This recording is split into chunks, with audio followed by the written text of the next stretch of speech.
Friends, നമ്മളിതാ നോക്കാൻ പോകുന്നത് എട്ടാമത്തെ മോക്ക് ടെസ്റ്റ് ആണ്. അപ്പോൾ ഇതിനു മുമ്പ് 7 മോക്ക് ടെസ്റ്റുകൾ എഴുതാത്തവർ അത് എഴുതിയിട്ട് എട്ടാമത്തെ മോക്ക് ടെസ്റ്റ് അറ്റൻഡ് ചെയ്യാൻ വേണ്ടി ശ്രമിക്കുക.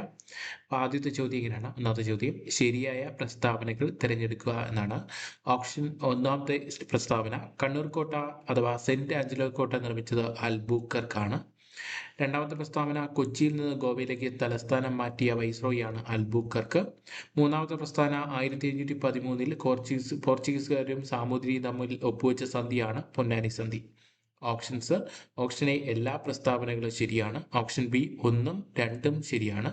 ഓപ്ഷൻ സി 1ഉം 3ഉം ശരിയാണ്. ഓപ്ഷൻ ഡി 1, 2, 3 തെറ്റാണ്. രണ്ടാമത്തെ ചോദ്യത്തിലേക്ക് പോവാം. രണ്ടാമത്തെ ചോദ്യം, ചേരുംപടി ചേർക്കുക. ഈസ്റ്റ് ഇന്ത്യ കമ്പനി, വിദേശികൾ, വർഷം. 1 ഫ്രഞ്ച്, 1ന്റെ കൂടെ വരുന്നത് 1600. 2 ബ്രിട്ടൻ, 2ന്റെ കൂടെ വരുന്ന 1664. 3 ഡച്ച്, 3ന്റെ കൂടെ വരുന്ന 1616.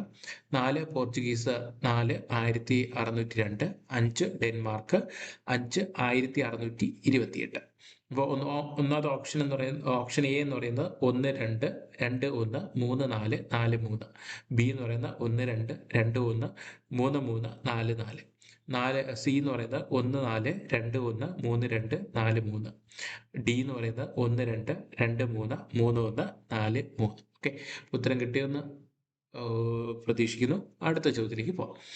മൂന്നാമത്തെ ചോദ്യം, ഇപ്പോൾ എക്സാം എഴുതുന്നവർ പേപ്പർ പേന എടുത്ത് വെച്ചിട്ട് വേണം എക്സാം എഴുതാൻ, അല്ലെങ്കിൽ നമുക്ക് ഉപകാരമില്ല. ഒരു എക്സാം ആയിട്ട് തന്നെ എഴുതി പോവുക.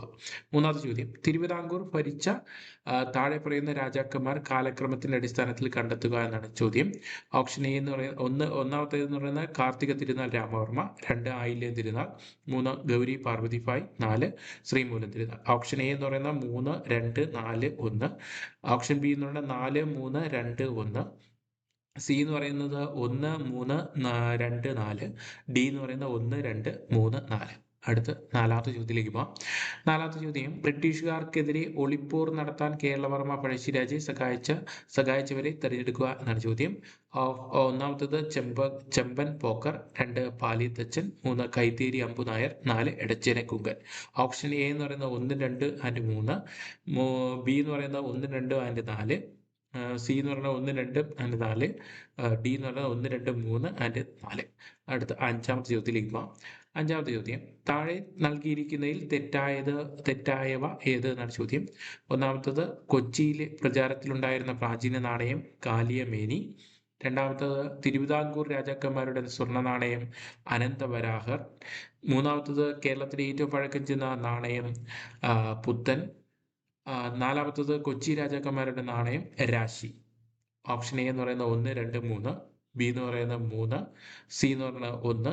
ഡി എന്ന് പറയുന്നത് 3ഉം 4. അടുത്ത് ആറാമത്തെ ചോദ്യത്തിലേക്ക് പോകാം. ആറാമത്തെ ചോദ്യം, ഭാഷാ അടിസ്ഥാനത്തിൽ സംസ്ഥാനത്തെ കോൺഗ്രസ് കമ്മിറ്റികൾ രൂപീകരിക്കണമെന്ന് തീരുമാനിച്ച കോൺഗ്രസ് സമ്മേളനം ഏതാണ്? ഓപ്ഷൻ എ 1920 കൽക്കട്ട സമ്മേളനം. ഓപ്ഷൻ ബി 1920 നാഗ്പൂർ സമ്മേളനം. ഓപ്ഷൻ സി 1921 അഹമ്മദാബാദ് സമ്മേളനം. ഓപ്ഷൻ ഡി 1923 കാക്കിനഡ സമ്മേളനം. അടുത്ത് ഏഴാമത്തെ ചോദ്യത്തിലേക്ക് പോവാം. ഏഴാമത്തെ ചോദ്യം, ഒന്നാം ഐക്യ കേരള കൺവെൻഷനുമായി ബന്ധപ്പെട്ട ശരിയായ പ്രസ്താവനകൾ ഏതെല്ലാം എന്നാണ് ചോദ്യം. പ്രസ്താവനകൾ നോക്കാം. 1947 ഏപ്രിലിൽ കെ കേളപ്പന്റെ അധ്യക്ഷതയിൽ തൃശ്ശൂരിൽ വെച്ച് നടന്നു. രണ്ടാമത്തത്, ഐക്യ കേരളം ആവശ്യപ്പെട്ടുകൊണ്ട് ഐക്യ കേരള പ്രമേയം അവതരിപ്പിച്ചത് ഈ മൊയ്ത് മൗലവിയാണ്. മൂന്നാമത്തെ സ്റ്റേറ്റ്മെന്റ്, ആദ്യ ഐക്യ കേരള മഹാസമ്മേളനം ചെയ്തത് കേരളവർമ്മ ഏഴാമനാണ് മഹാസമ്മേളനം ഉദ്ഘാടനം ചെയ്തത് കേരളവർമ്മ ഏഴാമൻ. ഓക്കെ, ഒന്നാമത്തേത് എന്ന് പറഞ്ഞാൽ 1ഉം 2ഉം. ബി എന്ന് പറയുന്നത് 1ഉം 2ഉം 3ഉം. സി എന്ന് പറയുന്നത് 1ഉം 3ഉം. ഓപ്ഷൻ ഡി എന്ന് പറയുന്നത് 1 മാത്രം. അടുത്ത എട്ടാമത്തെ ചോദ്യം, താഴെ തന്നിരിക്കുന്നതിൽ നിന്ന് 2 ലോക്സഭാ സീറ്റുകൾ വീതമുള്ള സംസ്ഥാനങ്ങളുടെ ഗ്രൂപ്പ് തിരിച്ചറിയുക. ഓപ്ഷൻ എ എന്ന് പറയുന്നത് Tripura, Arunachal Pradesh, Manipur, Goa. Option B Manipur, Goa, Himachal Pradesh, Mizoram. Option C Meghalaya, Tripura, Himachal Pradesh, Sikkim. Option D Mizoram, Nagaland, Manipur, Sikkim. അടുത്ത ഒൻപതാമത്തെ ചോദ്യം, ഇലക്ട്രോണിനെ സംബന്ധിച്ച് ശരിയായ പ്രസ്താവന ഏത്? ഓപ്ഷൻ എ എന്ന് പറയുന്നത് കണികാ സ്വഭാവം കൂടുതൽ. ഓപ്ഷൻ ബി തരംഗ സ്വഭാവം കൂടുതൽ. ഓപ്ഷൻ സി തുല്യ കണികാ സ്വഭാവവും തരംഗ സ്വഭാവവും. ഓപ്ഷൻ ഡി ഇതൊന്നുമല്ല. പത്താമത്തെ ചോദ്യത്തിലേക്ക് പോകാം. പത്താമത്തെ ചോദ്യം, അന്തഃസംക്രമണ മൂലകങ്ങൾ എന്നറിയപ്പെടുന്ന ആവർത്തന പട്ടികയിൽ ഏത് ബ്ലോക്കിലുള്ള മൂലകങ്ങളാണ്? Option A S block, option B P block, option C D block, option D F block. Okay, അടുത്ത് 11ാമത്തെ ചോദ്യം. താഴെ പറയുന്നതിൽ തെറ്റായത് ഏത് എന്നാണ്? ഒന്നാമത്തേത് കേരളത്തിലെ ആദ്യ വനം വകുപ്പ് മന്ത്രിയാണ് ഡോക്ടർ AR മേനോൻ. രണ്ടാമത്തെ സ്റ്റേറ്റ്മെന്റ് കേരളത്തിലെ ആദ്യ വ്യവസായ വകുപ്പ് മന്ത്രിയാണ് KP ഗോപാലൻ. മൂന്നാമത്തെ സ്റ്റേറ്റ്മെന്റ് കേരളത്തിലെ ആദ്യ നിയമ വകുപ്പ് മന്ത്രി VR Krishna Iyer.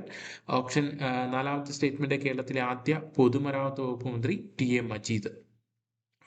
Option A 1, option B എന്ന് പറയുന്നത് 1, 2, ഓപ്ഷൻ സി എന്ന് പറയുന്നത് 4, ഓപ്ഷൻ ഡി എന്ന് പറയുന്നത് 1, 4. 12ാമത്തെ ചോദ്യത്തിലേക്ക് പോകാം. 12ാമത്തെ ചോദ്യം ഇംഗ്ലീഷിൽ നിന്നാണ്. Somebody dash the book. Option A have taken, option B taken, option C is taken, option D has taken. അടുത്ത് 13ാമത്തെ ചോദ്യം. Varanasi stands on the banks of the dash river. Option A എന്ന് പറയുന്നത് the, option B A, option C no article, option D an. 14ാമത്തെ ചോദ്യം. Which of the following word is wrongly spelled? EFFICIENT efficient. Option B എന്ന് പറയുന്നത് REVERANCE reference. Option C എന്ന് പറയുന്നത് ഡിലെമ, DILEMMA. Option D എന്ന് പറയുന്നത് പ്രിവിലേജ്, PRIVILEG. ഇതിൽ ഏതാണ് തെറ്റായിട്ടുള്ളത് എന്നാണ് ചോദ്യം. 15ാമത്തെ ചോദ്യം. The master was angry dash his servant. Option A എന്ന് പറയുന്നത് on, option B for, option C with, option D against. 16ാമത്തെ ചോദ്യം. ഗോറിച്ചൻ കൊടുമുടി സ്ഥിതി ചെയ്യുന്ന ഇന്ത്യൻ സംസ്ഥാനം ഏത് എന്നാണ് ചോദ്യം. Option A Uttarakhand, option B Assam, option C Arunachal Pradesh, option D Sikkim. 17ാമത്തെ ചോദ്യം. സഹോദരൻ അയ്യപ്പൻ മിശ്രഭോജനത്തിന് തുടക്കം കുറിച്ചത് എവിടെ? Option A Kumbalangi, option B Cherai, option C Venganoor, option D Chirayinkeezhu. 18ാമത്തെ ചോദ്യം. 1922 ആരംഭിച്ച കേരള മുസ്ലിം ഐക്യ സംഘത്തിന്റെ കേന്ദ്രം എവിടെ? Option A Chirayinkeezhu, option B Nandavanam, option C Kodungallur, option D Nilakkamukku. 19ാമത്തെ ചോദ്യം. മഹത്തായ വിപ്ലവവുമായി ബന്ധപ്പെട്ട ബിൽ ഓഫ് റൈറ്റ്സ് എന്ന നിയമം നിലവിൽ വന്നത് എന്നാണ്? Option A 1668, option B 1689, option C 1612, option D 1640. 20ാമത്തെ ചോദ്യം. വ്യാവസായിക വിപ്ലവം ആരംഭിച്ച യൂറോപ്യൻ രാജ്യം ഏത്? Option A America, option B Britain, option C France, option D Russia. 21ാമത്തെ ചോദ്യം. ലോക കമ്പ്യൂട്ടർ സാക്ഷരതാ ദിനം എന്നാണ്? Option A November 30, option B December 2, option C May 17, option D ജനുവരി 15. 22ാമത്തെ ചോദ്യത്തിലേക്ക് പോകാം. താഴെ പറയുന്നവയിൽ തെറ്റായത് ഏത് എന്നാണ് ചോദ്യം. ഒന്നാമത്തെ സ്റ്റേറ്റ്മെന്റ് ഒന്നാം ജനറേഷൻ കമ്പ്യൂട്ടർ ഉപയോഗിച്ചിരിക്കുന്ന സാങ്കേതിക വിദ്യ വാക്യൂം ട്യൂബ്. രണ്ടാം ജനറേഷൻ കമ്പ്യൂട്ടറിൽ ഉപയോഗിച്ചിരിക്കുന്ന സാങ്കേതിക വിദ്യ ട്രാൻസിസ്റ്റർ. മൂന്നാം ജനറേഷൻ കമ്പ്യൂട്ടറിൽ ഉപയോഗിച്ചിരിക്കുന്ന സാങ്കേതിക വിദ്യ ഇന്റഗ്രേറ്റഡ് സർക്യൂട്ട്. നാലാം ജനറേഷൻ കമ്പ്യൂട്ടറിൽ ഉപയോഗിച്ചിരിക്കുന്ന സാങ്കേതിക വിദ്യ artificial intelligence. Options A option 1, B 4, C 3, option D 2. താഴെ പറയുന്നത് തെറ്റായത് ഏതെന്നാണ് കണ്ടെത്തിയത്. അടുത്ത 23ാമത്തെ ചോദ്യം. താഴെ തന്നിരിക്കുന്നതിന് ശരിയായ വാക്യം കണ്ടെത്തുക എന്നാണ് പറഞ്ഞിരിക്കുന്നത്. ഒന്നാമത്തെ വാക്യം. ഇംഗ്ലീഷിനെ പോലെ മലയാളത്തിനും തെറ്റുകൾ വരാം. രണ്ടാമത്തെ വാക്യം. ഇംഗ്ലീഷിനെ പോലെ മലയാളത്തിലും തെറ്റുകൾ വരാം. മൂന്നാമത്തത്. ഇംഗ്ലീഷിനെന്ന പോലെ മലയാളത്തിലും തെറ്റുകൾ വരാം. നാലാമത്തത്. ഇംഗ്ലീഷിലും മലയാളത്തിലെ തെറ്റുകൾ പോലെ വരാം. ഓപ്ഷൻ നോക്കൂ. ഓപ്ഷൻ എ എന്ന് പറയുന്നത് 3 മാത്രം ശരി, ഓപ്ഷൻ ബി എന്ന് പറയുന്നത് 2 മാത്രം ശരി, ഓപ്ഷൻ സി 1 മാത്രം ശരി, ഓപ്ഷൻ ഡി 4 മാത്രം ശരി. 24ാമത്തെ ചോദ്യം നോക്കാം. 24ാമത്തെ ചോദ്യം. 6 സെന്റിമീറ്റർ വശമുള്ള ഒരു സമചതുര കട്ടയിൽ നിന്ന് ചെത്തിയെടുക്കാവുന്ന ഏറ്റവും വലിയ ഗോളത്തിന്റെ ആരം എത്ര എന്നാണ് ചോദ്യം. Option A 3 centimetre, option B 2 centimetre, option C 6 centimetre, option D എന്ന് പറയുന്നത് 4 സെന്റിമീറ്റർ. അടുത്ത 25ാമത്തെ ചോദ്യം. 25ാമത്തെ ചോദ്യം. 1.001 plus 0.1011 plus 0.01011 equal to answer കണ്ടെത്താനാണ് പറഞ്ഞിരിക്കുന്നത്. Option A 1.1221, option B 1.11221, option C എന്ന് പറയുന്നത് 1.1321, ഓപ്ഷൻ ഡി എന്ന് പറയുന്നത് 1.1221. 221. ഓക്കെ, ആൻസർ കിട്ടി കാണാം. ഇപ്പോൾ നിങ്ങൾ എഴുതി വെച്ചിരിക്കുന്ന ആൻസർ നമുക്ക് കൊടുത്തിരിക്കുന്ന ആൻസറുമായിട്ട് ഒന്ന് ജസ്റ്റ് കമ്പയർ ചെയ്ത് നോക്കാം, എത്ര മാർക്ക് കിട്ടുമെന്ന് നോക്കാം. ഓക്കെ, ഇപ്പോൾ ആൻസറിലേക്ക് പോവാം. കട്ട് ഓഫ് ഉദ്ദേശിക്കുന്നത് 20 മാർക്കാണ് കട്ട് ഓഫ് ഉദ്ദേശിക്കുന്നത്. അപ്പോൾ എത്ര മാർക്ക് കിട്ടുമെന്ന് നോക്കൂ. ഇപ്പോൾ ഒന്നാമത്തത് ഓപ്ഷൻ ബി ആണ്, ഉത്തരം 1ഉം 2ഉം ശരിയാണ്. രണ്ടാമത്തത് എ ആണ്, 1 2 2 1 3 4 4 3. ഓക്കെ, അടുത്ത 3 സി ആണ്, 1 3 2 4. അടുത്ത 4 സി ആണ്, 1 2 4. 5 ഡി ആണ്, 3ഉം 4. 6 ബി ആണ്, 1920 നാഗ്പൂർ സമ്മേളനം. 7 ബി ആണ്, 1 2 3. 8 എ ആണ്, ത്രിപുര അരുണാചൽ പ്രദേശ് മണിപ്പൂർ ഗോവ. 9 സി ആണ്, തുല്യ കണികാ സ്വഭാവവും തരംഗ സ്വഭാവവും. 10 ഡി ആണ്, എഫ് ബ്ലോക്ക്. 11 എ ആണ് ഒന്നാമത്തത്. 12 ഡി ആണ്, ഹാസ് ടേക്കൺ. 13 എ ആണ്, ദ ഗംഗ. 14 ബി ആണ്, റഫറൻസ്. RENC ആണ്, REA അല്ല വരുന്നത്, REE ആണ് വരുന്നത്. അപ്പോൾ അതാണ് ഇവിടുത്തെ കറക്ഷൻ എന്ന് പറയുന്നത്. അടുത്ത 15 സി ആണ്, ആംഗ്രി വിത്ത്. 16 സി ആണ്, അരുണാചൽ പ്രദേശ്, ഗോറിച്ചൻ കൊടുമുടി അരുണാചൽ പ്രദേശിൽ. 17 ബി ആണ്, ചേറായി. 18 സി ആണ്, കൊടുങ്ങല്ലൂർ. 19 ബി ആണ്, 1689. 20 ബി ആണ്, ബ്രിട്ടൻ. 21 ബി ആണ്, ഡിസംബർ 2. 22 ബി ആണ്, 4. 23 ബി ആണ്, 2 മാത്രം ശരി. 24 എ ആണ്, 3 സെന്റിമീറ്റർ. അതായത് എന്താണ്, 6 സെന്റി എന്താണ് വശമുള്ള ഏത് ആയിക്കോട്ടെ, 6 വശമുള്ള. അപ്പോൾ നമുക്കിത് നോക്കാം. ആൻസർ പറഞ്ഞിട്ട് 25 ഡി ആണ്. അപ്പോൾ ജസ്റ്റ് ഒന്ന് നോക്കിയിട്ട് വരാം. 24 ചോദ്യം 6 സെന്റിമീറ്റർ വശമുള്ള ഒരു സമചതുര കട്ടയിൽ നിന്ന്, ഇപ്പോൾ സമചതുര കട്ടയാണ്, അറിയാലോ, സമചതുര കട്ടയാണ്. ഓക്കെ, സമചതുര കട്ടയിൽ നിന്ന് ചെത്തിയെടുക്കാവുന്ന ഏറ്റവും വലിയ ഗോളത്തിന്റെ ആരം എത്രയെന്നാണ് ചോദിച്ചിരിക്കുന്നത്. അപ്പൊ 6 സെന്റിമീറ്റർ വശമുള്ള സമചതുര കട്ട എത്ര ആയിക്കോട്ടെ, എത്ര വശമാണെങ്കിലും കൊടുത്തോട്ടെ. ഇവിടെ 6 കൊടുത്തിരിക്കുന്നത്. ഏത് 6 എടുത്തിരിക്കുന്ന 6 വശമുള്ള സമചതുര കട്ടയിൽ നിന്ന് ചെത്തിയെടുക്കാവുന്ന ഏറ്റവും വലിയ ഗോളത്തിന്റെ ആരം എത്രയാണെന്ന് വെച്ചാൽ ആരം r/2 ആയിരിക്കും. നോക്കിയാൽ r/2. ഓക്കെ, ഇവിടുത്തെ r എന്ന് പറഞ്ഞാൽ എത്രയാണ്, 6 ആണ്, 6/2. ഓക്കെ, 6/2 എത്രയാണ്, 3 സെന്റിമീറ്റർ. ഓപ്ഷൻ എ ആണ് ഉത്തരം. ഓക്കെ, അടുത്ത ചോദ്യം നിങ്ങൾക്ക് സിമ്പിൾ ആയിട്ട് കണ്ടെത്താമല്ലോ. പോയിന്റ് വരുന്നത് 1.011 ആണ് ഒന്നാമത്തത്. രണ്ടാമത്തത് പോയിന്റ് നോക്കിയിട്ട് എഴുതുക, 0.1011. അടുത്ത് 0.01011. ഓക്കെ, കൂട്ടി നോക്കൂ. 1 1 2 1 2 1 2 1. എത്ര വരും? ഇവിടെ 1.1.12221. ഓക്കെ, ഓപ്ഷൻ ഡി കിട്ടി. ഓക്കെ, ഇപ്പോൾ കഴിഞ്ഞ ക്ലാസ്സിൽ ഒരു ഡൗട്ട് പറഞ്ഞിരുന്നു, ഒരു ക്വസ്റ്റ്യൻ ചെയ്തായിരുന്നു.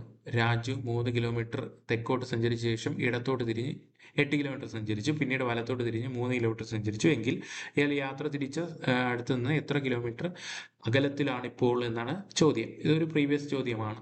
ഇത് കണ്ടെത്തേണ്ടത്.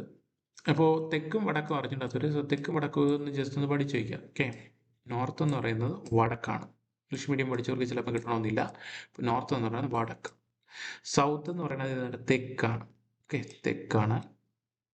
ഈസ്റ്റ് എന്ന് പറഞ്ഞാൽ കിഴക്കാണെന്ന് ഓർത്ത് വയ്ക്കുക. ഈസ്റ്റ്, കിഴക്ക്. വെസ്റ്റ് എന്ന് പറഞ്ഞാൽ പടിഞ്ഞാറ്. ഇത്രയും കാര്യങ്ങൾ ജസ്റ്റ് ഒന്ന് പഠിച്ചു വയ്ക്കുക. ഈ മാത്സിൻ്റെ ഇങ്ങനത്തെ ഡയറക്ഷൻ ക്വസ്റ്റ്യൻ ചെയ്യുമ്പോൾ ഇത് കൃത്യമായിട്ട് പഠിച്ചു വയ്ക്കുക. വടക്കെന്ന് പറഞ്ഞാൽ നോർത്ത്, സൗത്ത് എന്ന് പറഞ്ഞാൽ തെക്ക്, ഈസ്റ്റ് എന്ന് പറഞ്ഞാൽ കിഴക്ക്, വെസ്റ്റ് എന്ന് പറഞ്ഞാൽ പടിഞ്ഞാറ്. ഓക്കെ, അപ്പോൾ ഇത് രാജു ക്വസ്റ്റ്യൻ മനസ്സിലാക്കി നമുക്ക് എളുപ്പത്തിൽ കണ്ടെത്താം. രാജു 3 കിലോമീറ്റർ തെക്കോട്ട് സഞ്ചരിച്ചു. തെക്കോട്ട് താഴോട്ടാണ്. അപ്പോൾ ഒരു പോയിന്റ് എടുത്തു, എന്ത് ചെയ്തു, തെക്കോട്ട് എത്ര സഞ്ചരിച്ചു, 3 കിലോമീറ്റർ സഞ്ചരിച്ചു. നിങ്ങൾ സഞ്ചരിക്കുന്നതായിട്ട് നിങ്ങൾ കാണുക. ഓക്കെ, സഞ്ചരിച്ച ശേഷം ഇടത്തോട്ട് തിരിഞ്ഞോ. അപ്പോൾ നിങ്ങൾ അവിടെ നിൽക്കുകയാണ്, നിങ്ങൾ നടന്ന് ഇങ്ങോട്ട് എത്തി. അപ്പോൾ നിങ്ങളുടെ ഇടത് ഏത് ഭാഗത്താണ്, ഈ ഭാഗത്തേക്ക്. അപ്പോൾ ഇടത്തോട്ട് എത്ര നടന്നു, 8 കിലോമീറ്റർ സഞ്ചരിച്ചു. എത്ര കിലോമീറ്റർ, 8 കിലോമീറ്റർ. ഇവിടെ എത്ര നടന്നു, 3 കിലോമീറ്റർ. ഇങ്ങോട്ട് എത്ര നടന്നു, 8 കിലോമീറ്റർ സഞ്ചരിച്ചു.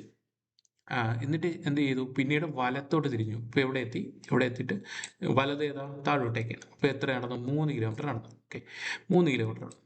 ഇനി അയാൾ യാത്ര തിരിച്ച അടുത്ത് നിന്ന് എത്ര കിലോമീറ്റർ അകലെ എന്നാണ് ചോദ്യം. അപ്പോൾ ഇതാണ് നമുക്ക് കണ്ടെത്തേണ്ട ദൂരം എന്ന് പറയുന്നത്. ഇപ്പോൾ ഇവിടെ നിൽക്കുന്ന പുള്ളി എവിടെ നിൽക്കുന്നു, ഈ ഭാഗത്താണ് നിൽക്കുന്നത്, ഈ ഡിസ്റ്റൻസ് ആണ് നമ്മൾ കണ്ടെത്തുന്നത്. ഇപ്പോൾ വരച്ചിട്ട് നിങ്ങൾക്ക് പെട്ടെന്നൊന്നും കിട്ടത്തില്ല, പെട്ടെന്ന് നോക്കുമ്പോൾ ഒന്നും കിട്ടത്തില്ല. അപ്പം ആലോചിക്കേണ്ടത് ഇവിടെ വരുന്ന പൈതഗോറസ് തിയറം നമ്മൾ അപ്ലൈ ചെയ്യണം. അതിന് വേണ്ടി എന്ത് ചെയ്യണമെന്ന് വെച്ചാൽ ഈ പോയിന്റ് എക്സ്റ്റെൻഡ് ചെയ്യാം. എക്സ്റ്റെൻഡ് ചെയ്യുമ്പോൾ എന്ത് കിട്ടും, ഒരു ത്രികോണം കിട്ടി. ഓക്കെ, ത്രികോണം കിട്ടി. അപ്പോൾ ഈ ലെന്ത് നമുക്കറിയാം 8 കിലോമീറ്റർ എന്ന് പറയും. അപ്പോൾ ഈ ബേസ് നമുക്ക് കിട്ടി 8 കിലോമീറ്റർ. ആൾട്ടിറ്റ്യൂഡ് എത്ര വരും, ഇവിടെ ഒരു 3 കിലോമീറ്റർ ഉണ്ട്, ഈ 3 കിലോമീറ്റർ ഉണ്ട്. അപ്പോൾ ഇത് 3 എത്രയായി, 6 കിലോമീറ്റർ. അപ്പോൾ പൈതഗോറസ് തിയറം അനുസരിച്ച് എന്താണ്, base square plus altitude square hypotenuse square. Okay, അപ്പോൾ നമുക്ക് എന്ത് ചെയ്യാം, ബേസ് സ്ക്വയർ ഉണ്ട്, ബേസ് സ്ക്വയർ എന്ന് പറയുന്നത് 8 square, base square plus altitude square 6 square, 8ന്റെ സ്ക്വയർ 64 പ്ലസ് 6ന്റെ സ്ക്വയർ എത്രയാണ്, 36. ഓക്കെ, 64 പ്ലസ് 36 എത്രയാണ്, 100. ഓക്കെ, അപ്പോൾ എന്താണ്, ഹൈപ്പോട്ടന്യൂസ് സ്ക്വയർ ആണ് ഏത്, 100 എന്ന് പറയുന്നത്. ഹൈപ്പോട്ടന്യൂസ് കണ്ടെത്താൻ എന്ത് ചെയ്യണം, √100. √100 എന്ന് പറഞ്ഞാൽ എത്രയാണ്, 10 ആണ്. ഓക്കെ, കിട്ടിയല്ലോ, ആൻസർ കിട്ടി കാണുന്നുണ്ട്. ഡൗട്ട് പറഞ്ഞാൽ ആൻസർ കിട്ടി കാണുന്നു വിശ്വസിക്കുന്നു. ഓക്കെ, അപ്പോൾ നിങ്ങളുടെ മാർക്ക് കൊണ്ട് കമൻറ്റ് ചെയ്യാൻ വേണ്ടി ശ്രമിക്കുക. Thank you for watching. Thank you.